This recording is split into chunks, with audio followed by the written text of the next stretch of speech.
Hello, my name is Molly Hollabaugh. Welcome to the Zentangle Project Pack series. This lesson is part of Project Pack number 6.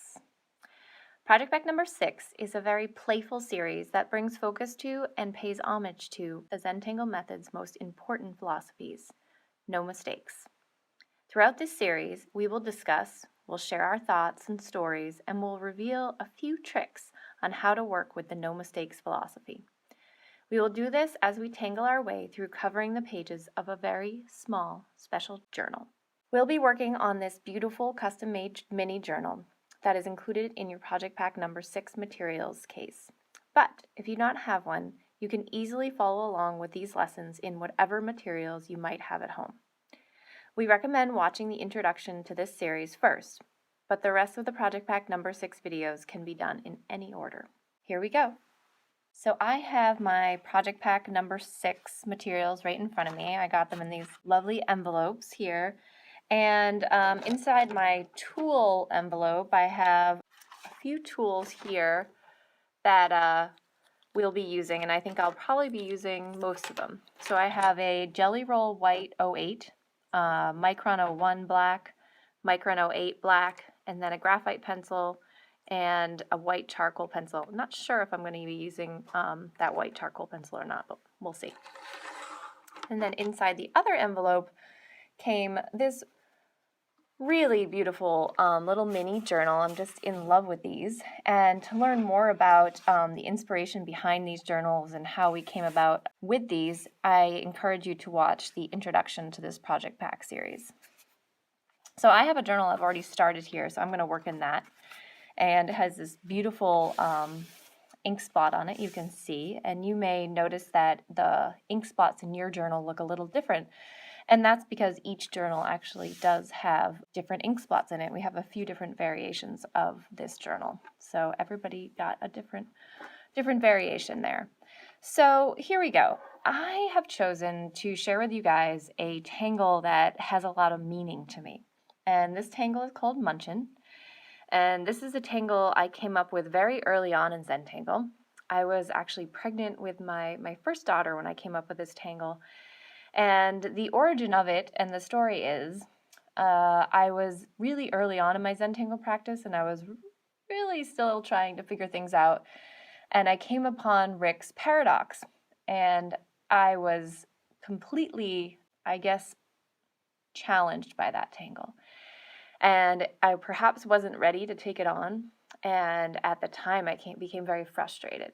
So as I continued to try to work through this particular tangle that I really wasn't ready to take on, I found myself in situations where I wasn't getting the results I wanted, and perhaps I wasn't really looking for the right results, and I've learned that now as I look back. But at the time, I sort of decided that I needed to simplify things. And so I just decided I would take a different route, and my pen went a certain way, and thus a new tangle was born, and I called this Munchin. So today I'm going to share with you a little bit of Munchin, and then I'm going to actually allow that Munchin to become paradox, and it sort of brings it all back full circle for me that they are two beautiful things that happened, and I eventually learned how to do paradox when my brain was ready and my heart was ready and my practice was ready, and I still fully love and embrace Munchin. So here they are together. So I have this beautiful journal here which has this black ink on it, and I'm going to begin with my white pen tangling Munchin on the black area. I'm going to begin on this one page over here, and you're welcome to work in your own journal on any page you like and sort of see where it takes you, or you're welcome to follow along first and then decide how to approach it in your journal, or you're welcome to try it on a piece of paper if you don't have a journal, whatever works for you. I'm going to begin by collecting or scattering, I like to call them a constellation, especially on the black tiles, of white dots that cover this page over here.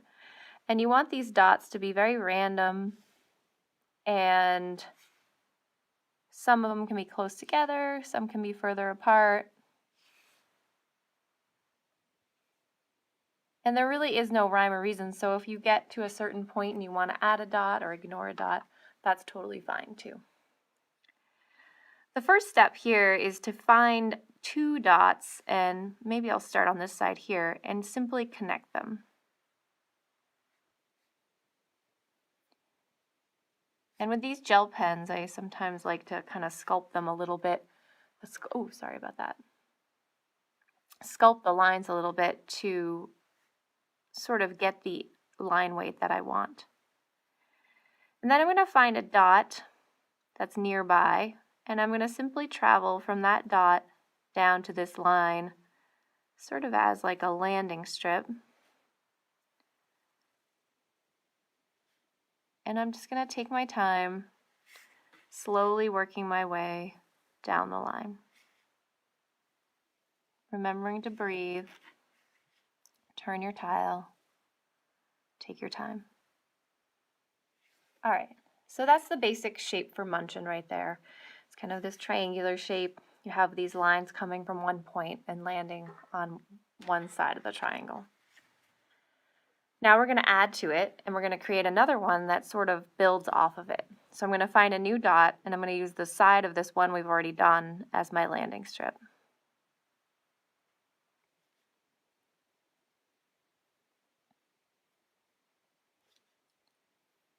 Again, just taking your time, working your way from the dot to the line. There we go.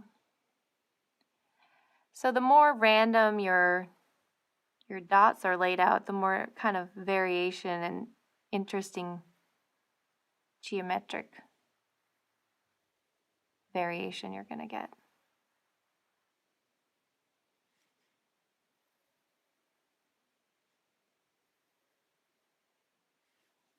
There you go. So I'm going to work my way all throughout this black ink on one end of my journal. I have worked my way across most of this page here with my Munchkin. And as you can see, I am sort of doing a little visual work here because I'm not sure how I want to evolve my Munchkin. So I'm just going to focus on the black ink for now.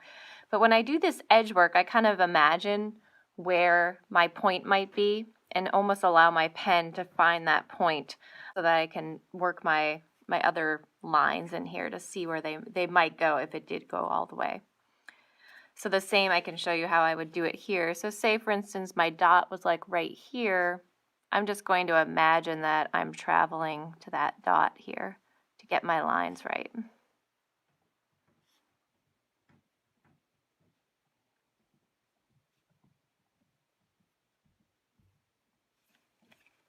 And you could also wait to leave those because I'm not really sure. I might play with some black ink in a minute here. So if you want to leave your edges till afterwards, that's fine too.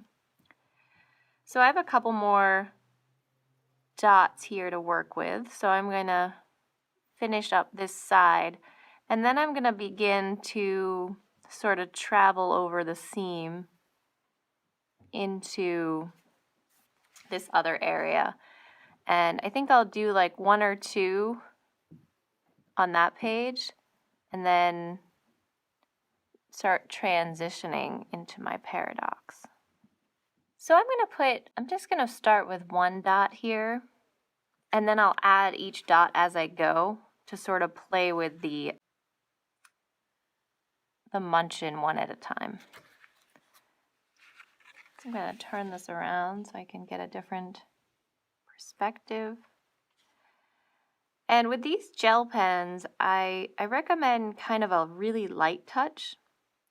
And then you can kind of go over it a few times as you're working it to begin with to get sort of the line weight you want. So you can go a little bit back and forth and play with the ink, sort of manipulating it a little bit. And I like this sort of a technique where you can kind of sculpt your lines. Just taking your time. I'm working right through this white space here, almost as if it didn't exist. All right, and that's kind of cool because you get like a nice, almost as if it fades on there. Very cool. Work this off the edge of the paper here.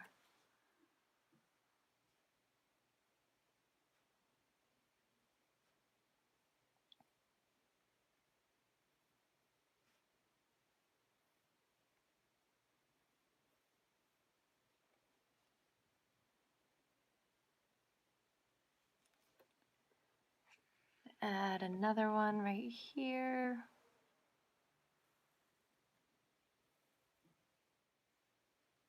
You really just want to take your time playing around with where you want to put the next one.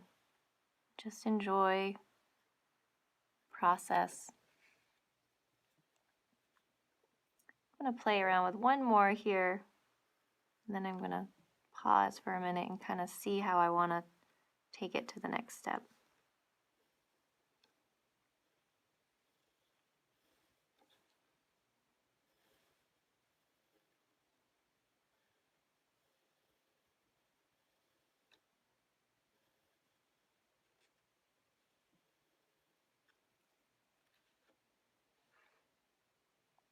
All right, so I'm going to put my white pen down for just a minute here. I'm going to keep it on hand because I'm going to play with a little back and forth here. And I'm going to play around with continuing some of these Munchkin shapes into the white space. So this one right here would probably be my first one. That might be a little easy if I could kind of connect these lines and play with that for a little bit.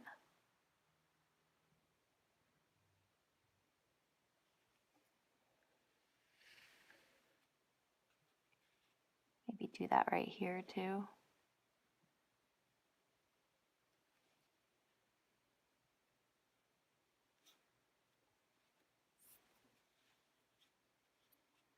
Again, be careful of the wet white ink. I think I just hit mine a little bit.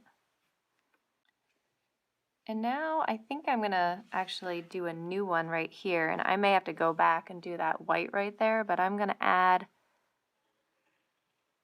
another Munchkin using the black.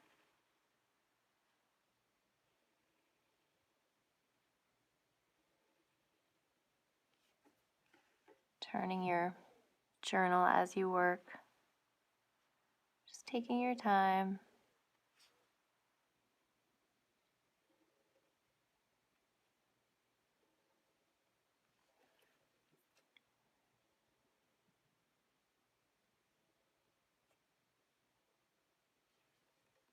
So I might kind of go back and forth now, playing with the white right here.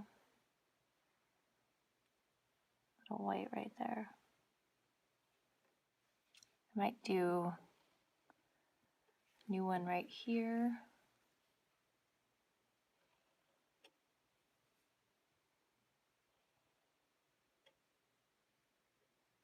Be careful where the spine is. Again, just finding that dot you're going to be working from and the line. So it's kind of fun to be a little playful off of the surface, what color you're working on, going from the white to the black. Get kind of this cool effect. And then again, you can go back and finish these lines here with the white. So right now I'm just sort of going back and forth with the black and white pens, playing with different spaces.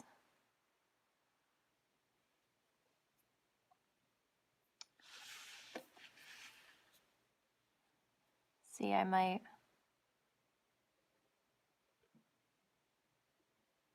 play with this one.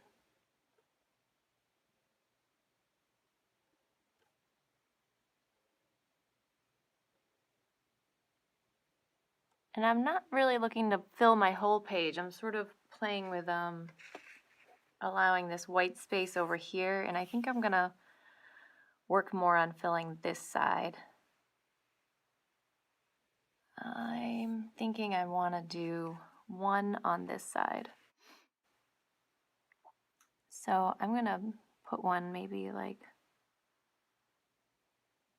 right out here. Play with that one coming all the way down. And again, you're going to be working on a different ink spot than I, so just look at what's going on in your page and just pick one dot and one line to work with. Figure out what color ink you need, and then just focus on that one space. I always like to start from the dot, land on the line, and just continue on these little ones.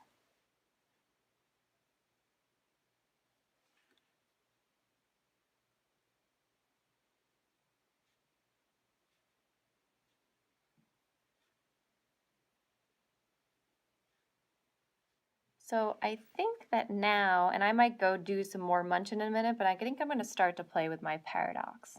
All right, so I have a bunch of munching down. I'm going to start to sort of evolve it in and see what happens. So starting with my black pen, I'm going to create a space for my paradox to live. And so I'm going to be working in a triangular space. So I see an opportunity for me to close up this space right here and do my first paradox.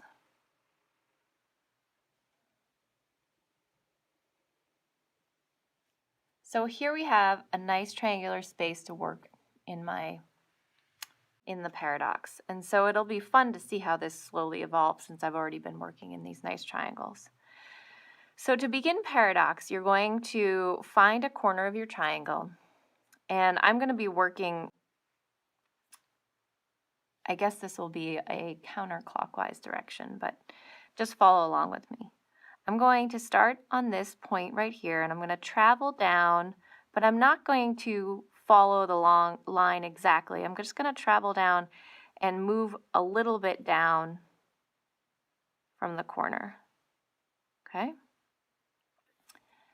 Now I'm going to really think about where my pen just stopped, because that's where I'm always going to start. So my pen has stopped right here. I'm going to turn my writing surface or my journal, and I'm going to use this as my new corner to start in. And I'm now going to travel down to the next corner, but I'm going to pull in a little bit like I just did. Okay. So you always start exactly where you left off with every stroke. So I left off right here. I'm going to begin again, and once again I'm going to travel down a little bit away from that corner. So I'm really keeping my pen right next to where I've left off. Begin again, travel down, turning my tile. It's actually turning my I'm turning my tile clockwise.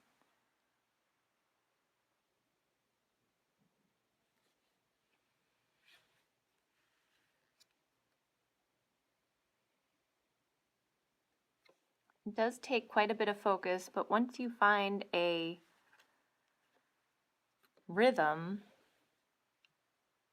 to follow, it's quite easy to get the hang of it. But like I said, it took me a while to find my rhythm.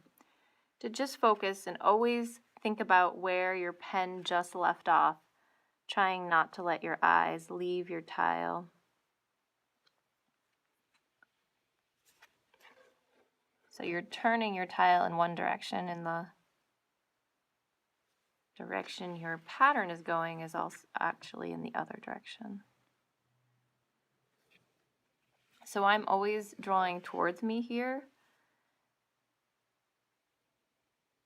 and I'm always starting exactly where I left off. Each stroke begins where the last left off.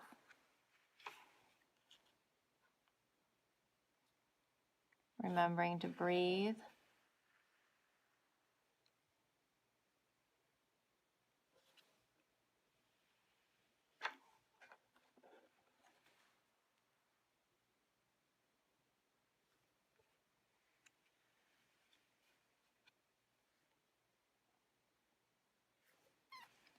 And just continuing that same rhythm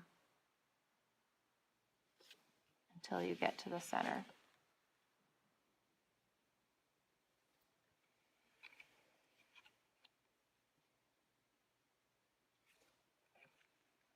So when I get close to the center, I like to fill in that last little bit. Oops, I've spun a little off. All right, so that's my first paradox. And as you can see, it has such a nice transition from the Munchin into the paradox. So let's keep going. Let's add another one. I'm going to continue to work with my black pen here. I'm going to create another triangular space. All right, and let's do another one. So here's the deal. I'm going to go in the same direction again so you guys can try to get the hang of it, but you can draw paradox in either direction and it creates different meta shapes, okay? So this last time my pattern went in one direction and you turn your tile in that other direction, and you can reverse that just by starting in a different corner and going to this corner first instead.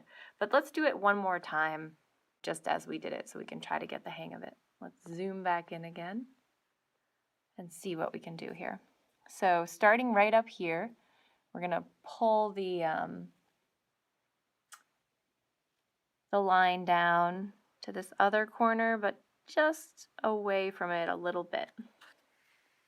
Turning our tile, remember exactly where we left off here, and coming a little bit down from the corner. Turning their tile again, starting right here where we left off. Keeping your eye on that spot where you left off.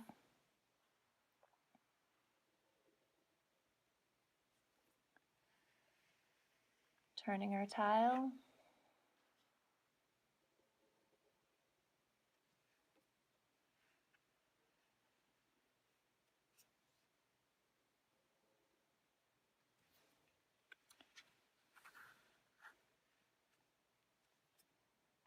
Remembering to breathe. Take your time.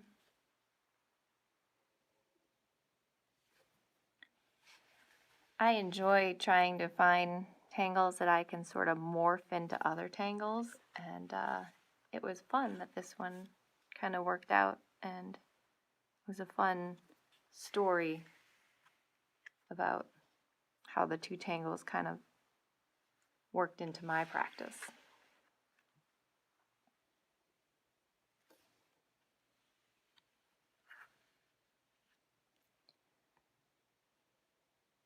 I do feel with paradox too, if you got one line off, it actually ends up looking okay. So I wouldn't get hung up if you have one line that goes off. Just refocus, keep going, and if you get really stuck, just start drawing Munchin.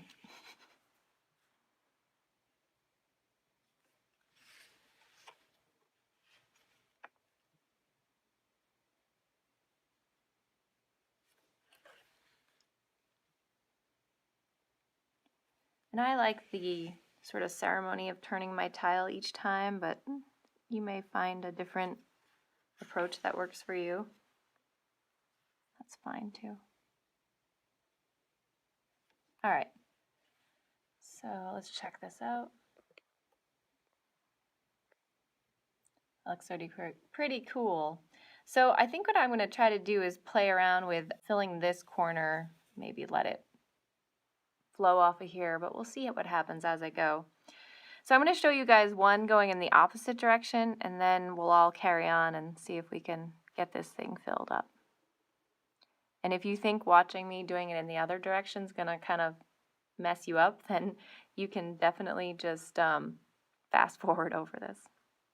And I can be honest with you, there's times where I try going in the other direction, and then I find myself, I've turned it going the opposite direction because it's sort of the way I naturally go. So that happens too. So just take it slow, one stroke at a time here.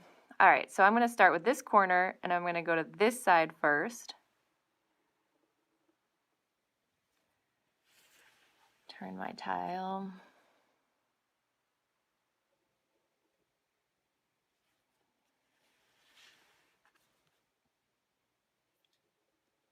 Just always remembering where you left off.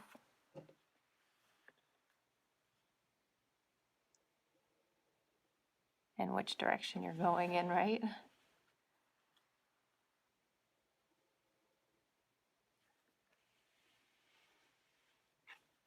Just keeping your eyes on that ink. Nice and slow.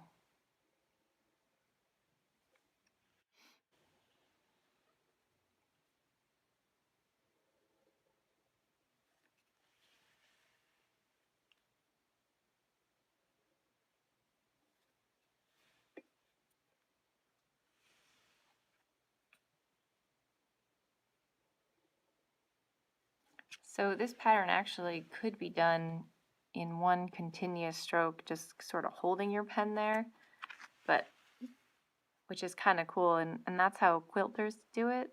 But sometimes the pen will start to bleed, and oops, you need to turn the tile and stuff. So I think using this technique of trying to just keep an eye on where you left off, that works well too.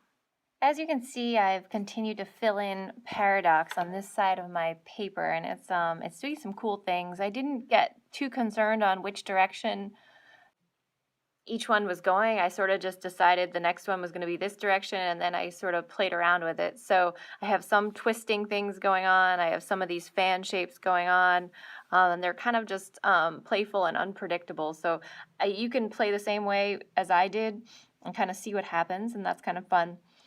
And what I did was here, I added a little more munchin over here.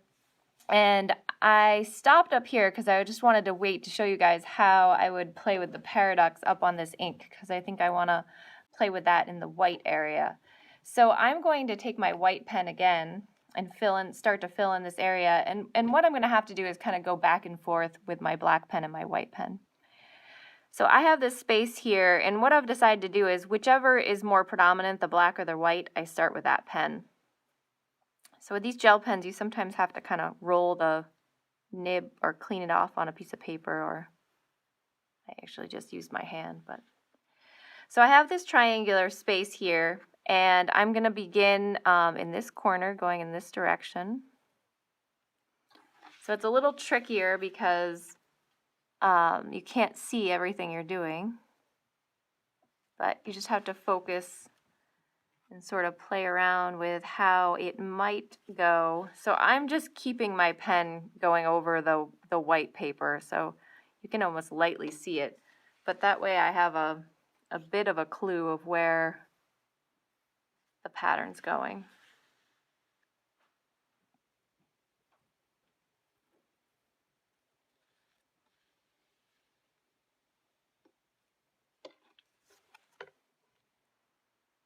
Just continuing to breathe. Take your time.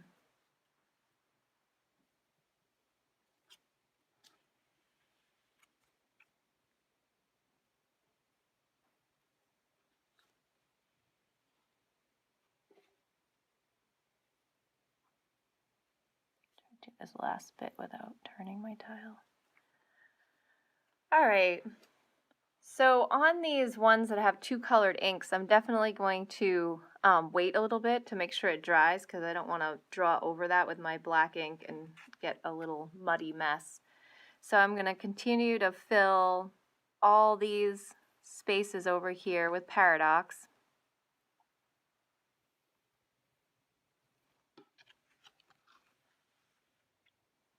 Again, this one's a little easier because I'm just working just on the black ink.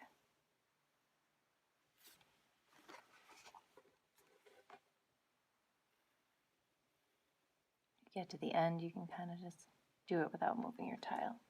So I've just gone back with my white pen and sort of finished off where the paradox would go up here in the areas that the ink was. I might kind of neaten up some of these areas here. I might maybe add one more or 2 more Munchin where they might have one kind of bleeding off the edge here. You can kind of look at where your composition is, if you need a little more here or there. It's kind of fun with the black and white pens because you can kind of draw on top of them. So this is kind of cool. I'm kind of excited about what's happening here. It's exactly sort of the mood I was looking for, this little bit of discussion between this tangle over here that evolved into this tangle over here, or did vice versa happen. And just kind of a cool story about how you never know, like if you have a so-called mistake or an unintended result, that maybe you can make something of it. Maybe it can become something else. You not always have to fix things. Sometimes you can just embrace them where they are. So I'm going to go back in and add some graphite here with my graphite pencil and play a little bit with that. I'm going to shade all of the areas that seem to be sort of overlapping. So I'll show you how I'm going to do that on both Munchin and Paradox. So I'll start with a Munchin right here. And so I'm going to hit these sides of the tangle that are perhaps like where the widest areas are, like the top of the triangular shape or fan or whatever. I mean, I guess there is no top, but sort of where they widen instead of where they make a point. So I'm going to do that with my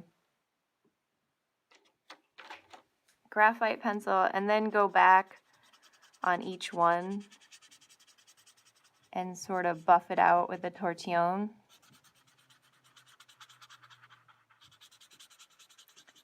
Normally I would probably add a bunch of the graphite and then do this afterwards, but I just wanted to show you all, give you an example. So that's kind of nice, right? Adds this really nice fading. And then the same thing with the Paradox. I'm going to go in at where these wider lines are. So you can always just look for the wider spaces and have your graphite pointing towards the edge so you can get a nice sharp edge. And this will add a nice, really cool shading effect. And I tend to be pretty heavy-handed with my graphite, but you can put it down in layers if you're more comfortable with that. And then just gently buffing out.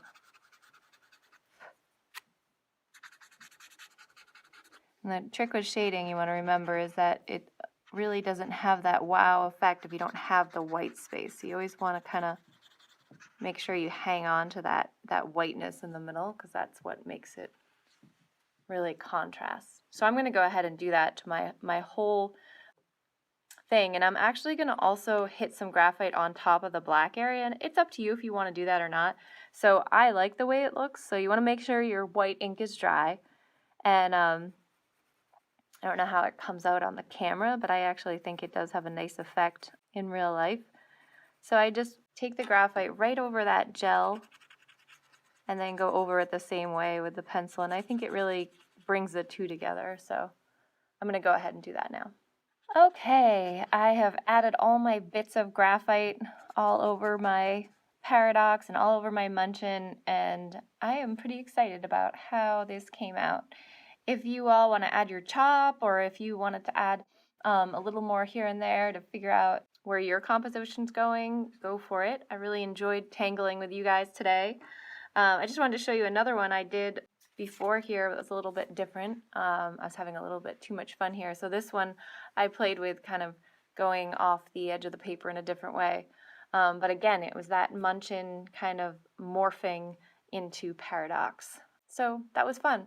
I'm glad you tangled along with me today, and I hope you enjoy the rest of this Project Pack series. See you later. Bye.